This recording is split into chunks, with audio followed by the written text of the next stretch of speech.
신적 카리스마를 가지고 많은 사람들에게 인정을 받았습니다. 그것도 당시의 종교 지도자라고 하는 사람들에게 공식적인 인정을 받았습니다. 얼마든지 그때부터 예수님은 세계적인 사역을 할 수 있는 그러한 자격이 되었습니다. 그럼에도 불구하고 예수님은 그렇게 하지 않고 고향으로 돌아오셔서 전과 같이 평범한 생활을 하십니다. 그것도 12살 때부터 30살 때까지. 장마치 몇 년이에요? 30살 때까지면 몇 년? 18년이죠? 예, 기나긴 세월 동안 그저 평범한 삶을 영위해 가셨습니다. 예수님은 고향인 나사렛에서 아버지의 일을 도우면서 목수일을 배우고 그리고 나중에는 단독으로 목수일을 하면서 살았는데요. 단 한 번도 엄마, 아버지, 물론 양엄마, 양아버지입니다. 양부모님의 말씀에 불순종한 일이 없었더라라고 나옵니다. 그리고 예수님께서 나이가 들어가면서 하나님과 사람에게 더욱더 많은 사랑을 받게 되었더라라고 오늘 본문은 증거하고 있습니다. 이 말씀이 우리에게 무엇을 주는 걸까요? 이것은 예수님은 한마디로 형통한 삶을 사셨다는 겁니다. 형통한 삶을 살았다는 거예요. 여러분, 형통이라는 말이 나오는데요. 이 형통이라는 것은 내 뜻대로 무조건 다 잘 된다는 것을 의미하지 않습니다. 이 형통이라는 것은 하나님께 인정받고 사람들에게 칭찬받는 삶이 형통의 삶이에요. 하나님의 인정을 받아야 돼요. 사람의 칭찬을 받아야 돼요. 그래야 형통한 것입니다. 우리가 형통할 때 우리는 많은 상급을 쌓게 되고 그리고 행복하고 평안한 삶을 살 수가 있는 겁니다. 성경에 나오는 모든 인물들이 형통한 삶을 살았던 사람들입니다. 아브라함, 이삭, 모세, 다윗, 솔로몬, 다니엘, 바울, 베드로 등 이 모든 사람들이 하나님께 인정받고 사람들에게 칭찬을 받았던 그러한 형통한 삶을 살았던 사람들이죠. 그런데 여러분, 형통의 복이라는 것은 거저 불러오는 게 아니에요. 분명한 원리 원칙이 있습니다. 형통이라는 것은 분명한 원칙 속에서 우리의 희생을 통해서 오는 값진 노력의 산물입니다. 헌신의 산물이라는 겁니다. 가만히 있어서 형통이 되지 않습니다. 그래서 형통하려면 합당한 지식을 알아야 되고 적당한 때를 찾아야 되고 정직해야 하며 과감한 투자가 있고 끝까지 인내할 때 형통의 복이 우리에게 오는 거예요. 형통은 가지고 태어나는 것이 아니라 우리가 만들어가는 것입니다. 요새 금수저, 흙수저론이 대두되고 있죠. 금수저를 물고 태어나는 아이, 이 아이는 일평생 형통하고 흙수저를 물고 태어나는 일평생 불행할 거다. 이건 거짓말입니다. 그렇지 않습니다. 저도 인생을 살아보니까 결코 그렇지가 않아요. 태어날 때 금수저를 물고 태어났다고 형통한 삶 사는 거 아닙니다. 태어날 때 흙수저를 물고 태어났다고 그 사람이 궁핍하고 불행한 삶 사는 거 아니란 말이에요. 우리는 농사를 통해서 형통의 원리를 배울 수가 있습니다. 저도 농군의 자식으로 태어나서 농사 짓는 것을 지켜봤고 저도 농사를 지어봤습니다. 농사를 지으면서 아주 귀한 것들을 알게 되었죠. 첫 번째로 심는 대로 거둔다는 원리입니다. 심는 대로 거둔다는 원리. 이것을 정직의 법칙이라고 합니다. 정직의 법칙. 여러분, 모든 추수는 씨앗으로부터 시작되는 것입니다. 내가 무엇을 얼마나 많이 심었느냐에 따라서 추수가 결정되는 것입니다. 아무것도 심지 않는 밭에서 무엇인가를 거두겠다는 생각은 미친 생각이에요. 잘못된 생각이에요. 내 밭에서 무엇을 거두려면 무엇을 심어야 됩니다. 많이 거두려면 많이 심어야 되는 거예요. 수박을 심은 곳에서 수박이 나오고, 땅콩을 심은 곳에서 땅콩이 나오듯이, 긍정과 믿음의 씨앗을 뿌릴 때 긍정과 믿음의 열매를 거두는 것이 형통의 원리인 것입니다. 어제 뿌린 씨앗의 열매, 오늘 우리가 거두는 거예요. 오늘 우리가 뿌린 씨앗의 열매, 내일 우리가 거둘 것입니다. 비판을 뿌리면 비판을 거두게 되고, 헤아림을 뿌리면 헤아림을 거두는 것입니다. 여러분, 세상에 우연은 없습니다. 내가 뿌린 대로 거두는 필연만이 세상에 존재하는 것입니다. 할렐루야. 두 번째로, 심는 것보다 더 많이 거둔다는 원리입니다. 이것을 배가의 법칙이라고 해요. 배가의 법칙. 열매는 씨앗보다 수십 수백 배 더 많이 거두어서 한 자루의 씨앗만 가져도 넓은 곳간을 가득 채울 수 있는 열매를 거둘 수 있습니다. 한 자루, 요만한 한 자루만 가져도 그것만 심는다면 넓은 곳간, 우리 교회당만한 곳간을 가득 채우고 남을 만한 열매를 거둘 수가 있다는 거예요. 형통은 내가 얼마나 많은 씨앗을 소유했느냐에 달려있지 않습니다. 그것을 내가 얼마나 잘 심어서 거두느냐에 달려있다는 거예요. 아멘. 아무리 금수저를 물고 태어나면 뭐합니까? 그것은 씨앗에 불과한 겁니다. 그것을 심고 가꾸지 않는다면 그 사람에게 형통의 열매는 없다는 것입니다. 좋은 씨앗도 심으면 풍성히 거두게 되고요. 나쁜 씨앗도 심으면 풍성히 거두는 겁니다. 긍정의 씨앗을 뿌리면 그 몇 배의 성공을 볼 수 있습니다. 반면에 부정의 씨앗을 뿌린다면 몇 배의 파괴적인 실패의 열매를 거두게 되는 거예요. 그러니까 여러분들이 지금 어떤 씨앗을 얼마만큼 뿌리느냐, 내가 좋다고 생각하는 씨앗, 이 씨앗은요 많이 뿌리십시오. 내가 진리라고 확신하는 씨앗이 있으면 많이 뿌리십시오. 하지만 이건 아니다라고 생각하는 걸 뿌리지 마십시오. 세 번째로, 씨앗을 심은 다음 오랜 시간 후에 거둔다는 원리입니다. 이것을 인내의 법칙이라고 해요. 한번 따라서 해볼까요? 인내의 법칙. 어떤 씨앗도 하룻밤 사이에 자라나는 것은 없습니다. 농부는 봄에 심고 6개월을 기다려야만 가을이 되어 추수합니다. 그 사이 여름이 오지요. 여름에는 가뭄과 홍수의 엄청난 시련을 가져옵니다. 농부는 그것을 이겨내기 위해서 수많은 수고를 해야 됩니다. 장마가 지는 날에는 잠 한숨 못 자고 아예 논둑에 가서 서서 물을 터주려고 하루 종일 밤새도록 그 논에서 논을 지켜야 됩니다. 그렇죠? 결탄고 공짜는 없습니다. 공짜 형통은 없다는 겁니다. 공짜 천국은 없다는 겁니다. 공짜 인생은 없다는 겁니다. 반드시 인내하고 땀을 흘리는 과정이 필요하다는 겁니다. 기다린 과정에 땀 흘림 없는 형통, 그것은 결코 형통이라고 할 수 없어요. 저주일 뿐입니다. 비근한 예로 미국에서 수백억 원짜리 로또 복권에 당첨된 사람 치고 빠르게 5년, 길게는 10년 안에 마약 중독, 거지, 도박 중독, 범죄자가 되지 않는 사람이 없답니다. 거저 굴러들어온 축복은 축복이 될 수 없는 것입니다. 내 노력과 땀으로 이루어진 축복이 진정한 축복이 되는 것이에요. 그래서 형통케 위해서 과정의 어려움을 이겨내기 위한 노력이 반드시 우리에게 필요하다는 겁니다. 할렐루야. 역사는 가장 형통한 삶을 살았던 대표적인 분이 바로 예수님인데, 여기서 말하는 형통은 세상적인 형통이 아니라 성경적인 형통을 말하는 것입니다.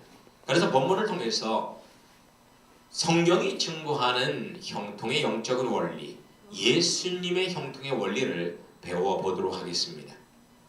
첫 번째로 한번 따라서 보실까요? 하나님에게 사랑스러워지자. 여러분, 하나님께 사랑스러워지시길 바랍니다. 이것은 뭐예요? 하나님을 감동시키는 삶을 살라는 거예요. 하나님을 감동시키라는 거예요. 하나님은 영이십니다. 그렇기 때문에 우리의 육적인 삶으로 하나님을 감동시킬 수는 없습니다. 우리에게 신령한 삶이 있을 때 하나님은 감동하십니다. 가장 신령한 삶이 뭐예요? 예배입니다. 하나님께 예배드리는 것이 가장 신령한 삶입니다. 바울은 이 예배를 산제사라고 표현을 했고 우리는 생활 영성이라고 표현을 합니다. 우리 일상에서 나를 산제물로 하나님께 드리는 산제사의 생활 영성이야말로 가장 신령한 삶이고 하나님을 감동시킬 수 있는 삶입니다. 하나님을 감동시킬 수 있는 예배가 어떤 예배일까요? 첫 번째로 희생하는 예배입니다. 희생하는 예배가 하나님을 감동시킵니다. 여러분, 희생은 손해를 보는 것이고 아픔을 참는 거죠. 손해를 보지 않고 인내하지 않고 예배를 드릴 수는 없습니다. 어떤 사람은 그저 편하게 예배드리겠다고 뒷자리에 앉거나 유아실에 앉거나 어떤 사람은 아예 방송실에서 다리를 탁 그 어떤 소파에 누워갖고 예배를 드리는 사람도 있더라고요. 요새는요, 가난한 성도라고요. 교회 다니는 건 귀찮고 예수님은 믿는 사람이 100만 명이 넘는답니다. 우리나라에. 가난한 성도라고 그래요. 교회 다니는 건 귀찮아요. 번거로워요. 근데 예수님은 믿어요. 이런 사람이 100만 명이 넘는데요. 그래, 이런 사람을 위한 어떤 대책을 세워주자. 뭘 세워요?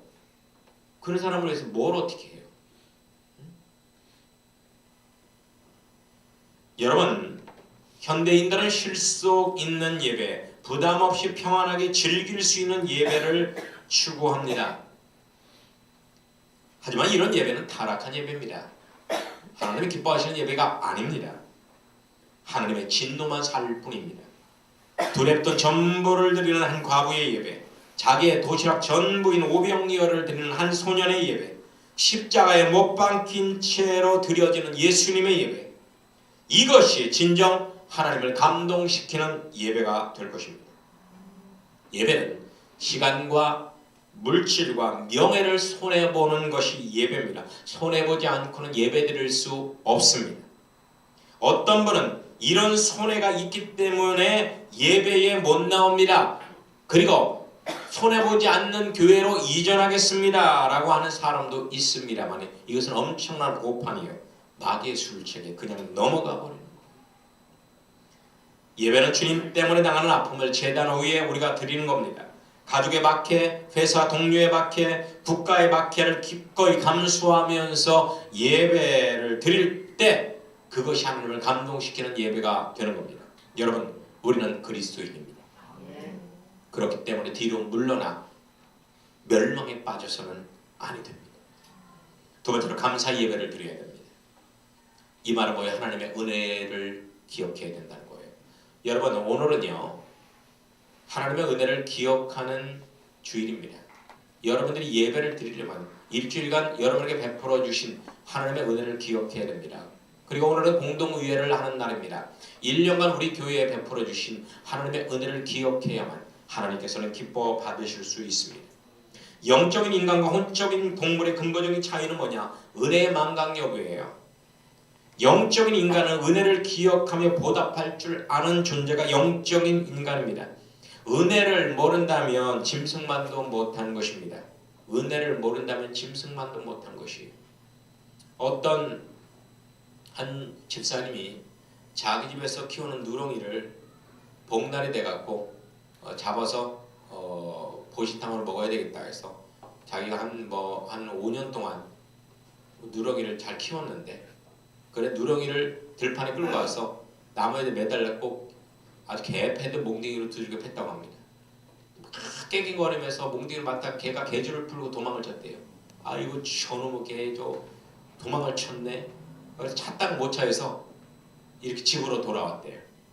집으로 돌아오니까 집으로 이렇게 그러나 문을 열자마자 누렁이가 확 쫓아 나오더니 막 그 주인하고 꼬리를 흔들면서 막 핥고 좋아하고 펄쩍펄쩍 뛰고 그러더랍니다. 그거 보고 그 집사님이요 크게 회개를 한대요. 나는 너를 죽이려고 했는데, 죽여서 잡아먹으려고 했는데, 너는 이런 주인이 뭐 좋다고 집으로 다시 들어와서 이런 주인을 이렇게 기쁘게 반기느냐. 내가 또 한 번 너를 잡아먹으려고 하면 내가 개새끼다, 내가 개다. 그러면서 평생 그 누렁이를 잘 키웠다고 합니다. 여러분, 개도요 주인을 알아보고 주인의 은혜에 보답해요. 자기를 죽이려고 하는 주인까지도 반갑게 맞이해요. 그렇죠? 개의 철칙이 있어요. 저도 개를 오랫동안 키워보는데요, 개의 원칙이 있습니다. 개는요, 저는 지금 계속 그 개를 보면서 느끼는 건데, 개는 아무리 사나운 개라도요 절대 주인을 물지 않습니다.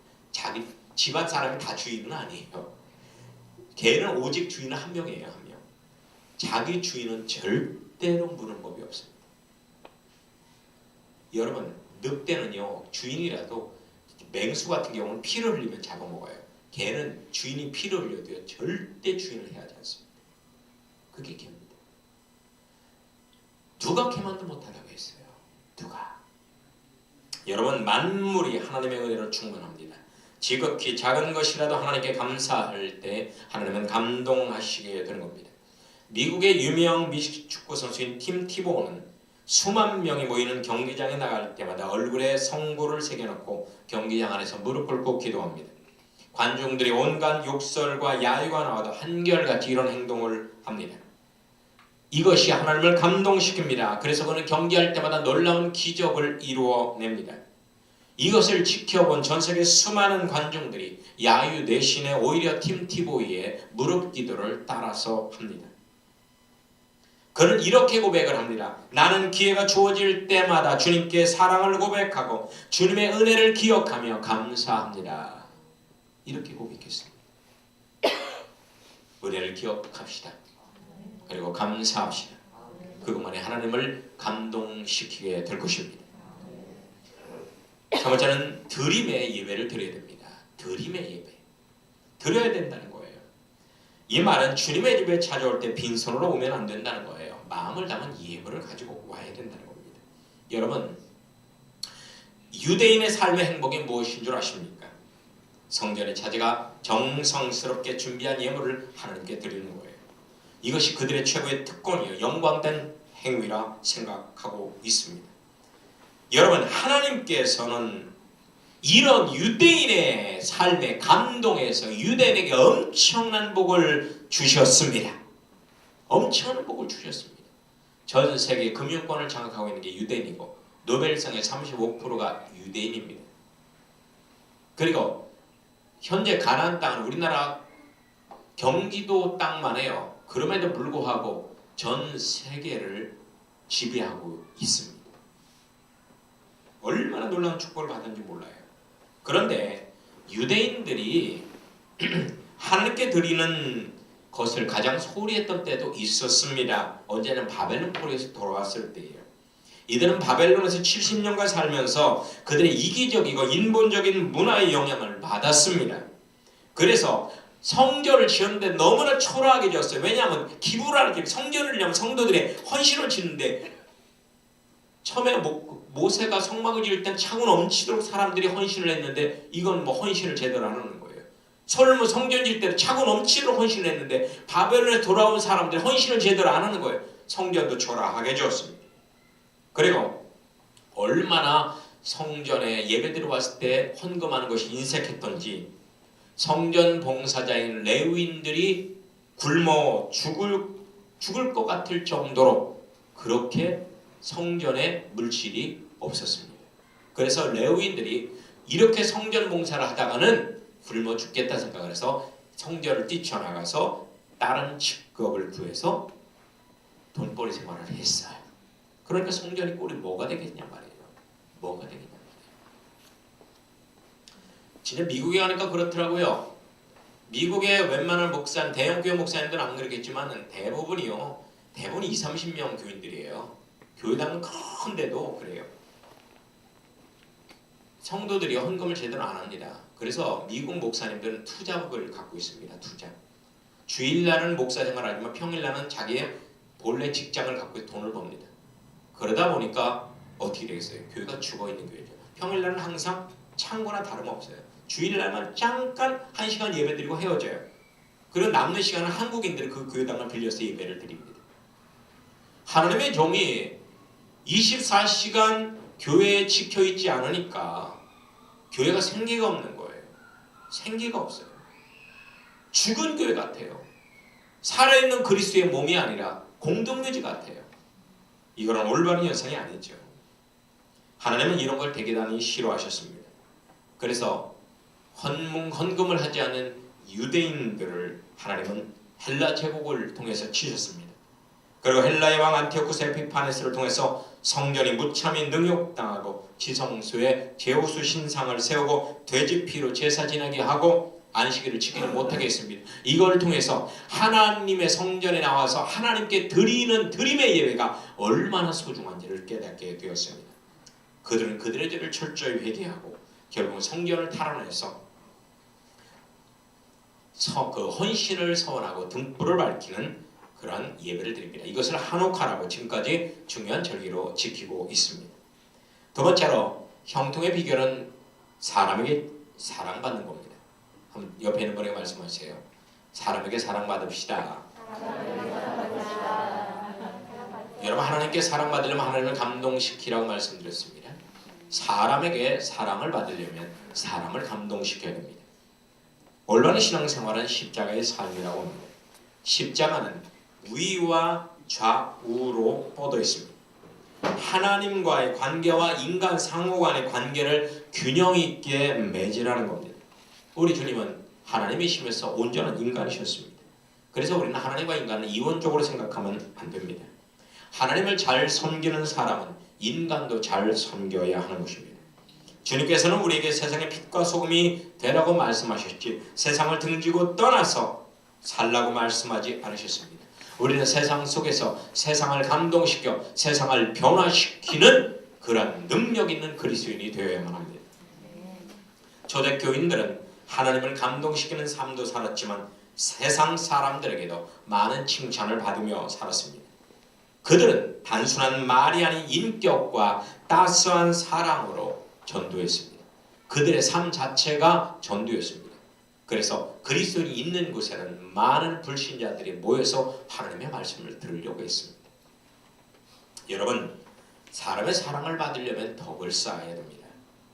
그런데요, 교회 생활을 오래 한 사람일수록요, 덕행이 약해집니다. 처음에 교회 생활할 땐 존댓말 잘하고 목사님 인사도 잘하고 다른 성도들 잘 섬기고 기도도 열심히 하고 교회 때 맨 앞자리에 앉아서 은혜도 잘 받던 사람이 5년 10년 지나가면서 점점 목이 뻣뻣해지고 그리고 인사도 할 줄 모르고 이제는 뒷자리에 앉고 점점 뒷자리로 가서 앉고 예배 시간도 늦고 그리고 사람들한테 반말 찍찍해대고 그리고 책망하기만 잘하고 막 지적한 성전에 뭐 떨어졌으면 지가 주승을 낼 거지 왜 이거 담당 누구냐 불러서 막 혼내고 이런단 말이에요. 살았다는 이름을 가졌으면 죽은 자입니다. 죽은 자예요. 덕을 잃어버리면 사람들부터 외면당하는 것입니다. 덕을 세운다는 것은 예의를 지키는 것이고 성실한 것이고 살해할 줄 아는 것입니다. 아멘. 여러분, 미국의 클린턴 대통령은요 여러 스캔들로 아주 그냥 전 세계 사람 창피를 당했죠. 그런데 미국 역사상 가장 인기 있는 대통령 중에 한 사람이에요. 왜 그런지 아세요? 클린턴 대통령은요 아침 조깅할 때요 자기 조깅하고 햄버거 집에 가서 일반 사람 햄버거 먹으면서 일반 사람하고 자연스럽게 대화를 합니다. 자연스럽게 대화를 해요. 일반 사람들의 대통령의 어떤 카리스마보다도 옆집 아저씨 그리고 그 어떤 친근한 아빠의 이미지로 많은 사람들을 품었습니다. 그래서 미국 국민들이 엄청나게 좋아해요. 클린턴 대통령은 엄청나게 좋아했어요. 여러분, 덕을 세운다는 것은 예의를 지키는 것이고 성실한 것이고 살해할 줄 아는 겁니다. 여러분, 예의를 지키시길 축원합니다. 예는 인간의 도리요 이 세상에서 하나님의 사랑을 실현하는 기반입니다. 부모에 대한 예의를 지킵시다. 스승에 대한 예의, 임금에 대한 예의, 윗사람에 대한 예의를 지킵시다. 그리고 여러분 인터넷을 많이 하는데 네티즌에 대한 예의를 지키세요. 거기 댓글들 가끔 공식적인 댓글도 보면은요, 야 이게 댓글이요, 이게 개똥이요. 얼마나 댓글이 험악하고 무식한 댓글이 많이 올라오는지 몰라요. 익명으로 올라오는 거예요. 여러분 그러면 안 돼요. 네티즌의 예의를 지켜야 돼요. 네티즌의 예의. 그것 때문에 유명 연예인들이 자살하는 근본 원인이 네티즌의 댓글 때문에 그렇습니다. 한 사람을 죽인단 말이에요. 우리나라는 동방 예의주국입니다. 그래서 우리는 예의를 잘 지켜야 됩니다. 예의를 잘 지키는 건 유학의 가르침이 아닙니다. 성경의 가르침입니다. 할렐루야. 두 번째는 성실하시기를 축원합니다. 성실하다는 말은 책임감을 가지고 끝까지 희생하라는 거예요. 초심을 지키라는 겁니다. 여러분 기독교인의 가장 큰 수치는 뭐냐? 변절자가 되는 거예요. 배교자가 되는 겁니다. 우리는 변절자, 배교자가 되어서는 아니 됩니다. 하나님의 가장 큰 축복은 끝까지 성실하게 남는 자에게 주어지는 것입니다. 성실은 천국의 성질이요. 우리는 이 성실한 삶을 통해서 세상을 밝게 비추어야 합니다. 무엇을 하든지 성실하게 끝까지 해야만 하는 겁니다. 할렐루야. 직장을 가면 1년 안에 50% 이상 청년들이 그만둔대요. 그러면 안 됩니다. 무엇 하나를 시작했으면 끝까지 해야 돼요. 할렐루야. 끝까지 해야 됩니다. 끝까지. 그리고 세 번째는 살해하시기를 축원합니다. 살해해야 돼요. 이것은 감사를 행동으로 꼭 표현해야 된다는 거예요. 감사합니다는 말조차 안 하고 감사합니다 한마디로 딱 그러면 안 돼요. 우리는 무엇을 먹을 때마다 감사하기도 하고 매월마다 11조를 드림으로 하나님께 살해야 합니다. 마찬가지로 사람들에게도 살해를 해야 돼요. 매일 먹여주고 입혀주고 재워주고 학비대주는 부모님께 살해하셨습니까? 부모님께 살해해야 됩니다. 부모님의 생일도 잊어버리고 결혼기념일도 잊어버리고 부모님이 아파도 나물나라 하고 아파서 누워서 아침 안 해줬다고 막 투정 부리고 부모님은 돈이 없어갖고 지금 엄마가 신는 신발 아빠가 입는 양복은 10년째 그대로인데도 그것도 신상 점퍼 50만원짜리 나왔다 그거 사달라고 허구한 날 떼쓰고 걔도 그렇게 안 합니다. 제가 개를 키워보니까 개도 그렇게 안 하더라고요. 사람은 그렇게 해서는 안 됩니다. 국민들의 안전하고 행복한 삶을 위해 봉사하는 군인들과 공무원들에게 살해해야 됩니다. 열심히 봉사하는 공무원 동사무소에 갔어요. 그분들이 있잖아요. 좀 무뚝뚝하게 가면 이분이 얼마나 피곤해서 이럴까 몸이 아픈가 보다 해서 오히려 사탕을 하나 살며시 주는 그런 에티켓이 있어야지. 이거 왜 이래 이거 이거 분위기가 왜 이래 하면서 거기서 깽판 돋고 소리 지르고 뭐 담당 공장 나와라 시장 나와라 거기서 아주 데모를 하고 개도합을 합니다. 사람은 그래서는 안 됩니다. 특히나 하나님의 말씀을 가르치며 사랑으로 영혼을 돌보아주는 하나님의 종들인 목회자에게 살해할 줄 알아야 됩니다. 저는요 이제까지 정말 값진 땀으로 만든 책을 무상으로 사람들에게 그냥 나눠줬습니다. 돈 받고 나눠준 적 없습니다. 그리고 2번씩이나 죽음의 사선을 얻고 수십 년 동안 기도하며 준비해온 생활 영성의 도를 거저 사람들에게 증거해 왔습니다. 처음에는 사람들이요 감사해야 하는 듯 하더군요. 하지만 점차적으로 저희 순수함을 이용한다는 생각이 들 정도로 그렇게 행동을 했습니다. 그런데 이상한 건 일방적으로 받기만 하는 사람들은요 결국은 저와 관계가 끊어져 버리더라고요. 그런데 관계를 계속 유지하는 사람들은 살해를 하는 사람들이었습니다. 여러분 10명의 문둥병 가운데 예수님께 다 고쳐주셨습니다. 근데 그 중에 한 명만 돌아와서 살해했잖아요. 그 사람만 예수님과의 구원의 관계를 유지했습니다. 나머지는 어디 있느냐 주님은 단식하셨어요. 얼마 전 한 장로님이 저를 만나자고 했습니다. 식사를 하면서 봉투를 하나 주더라고요. 제가 기증한 책을 읽고 너무나 은혜를 받아서 꼭 살해를 해야 되겠다고 마음을 먹었다는 겁니다. 저는 그 마음에 감동해서 축복의 기도를 해주었습니다. 그랬더니 그분은 환하게 미소 지으면서 이렇게 말을 하더라고요. 더 많이 살해하지 못해 죄송합니다. 이제는 조금이라도 살해를 했으니까 제가 발 뻗고 잘 수 있을 것 같아요. 80 넘은 장로님이 그러더라고요. 물론 뭐 돈은 얼마 되지는 않습니다. 한 1억 아닙니다. 저 그 돈 어떻게 썼을까 상상보다 적습니다. 그 80 넘은 장로님 무슨 돈이 있겠어요. 지금까지 저는 그 장로님과의 관계를 잘 유지하고 있었습니다. 여러분, 우리가 그렇게 무시하는 돼지도 받기만 하지 않아요. 돼지는 꼭 다 주인이 주는 거 거부하는 법이 없습니다. 뭐든지 다 받아먹고 나중에 주인을 위해서 자기 몸을 통째로 줍니다. 통째로 주인에게 준단 말이에요. 세상에는 공짜가 없기 때문입니다. 여러분 마음의 정성을 담아서 사례를 함으로 사람에게 사랑받고 하나님의 큰 축복을 받기를 예수님의 이름으로 축원합니다. 아멘.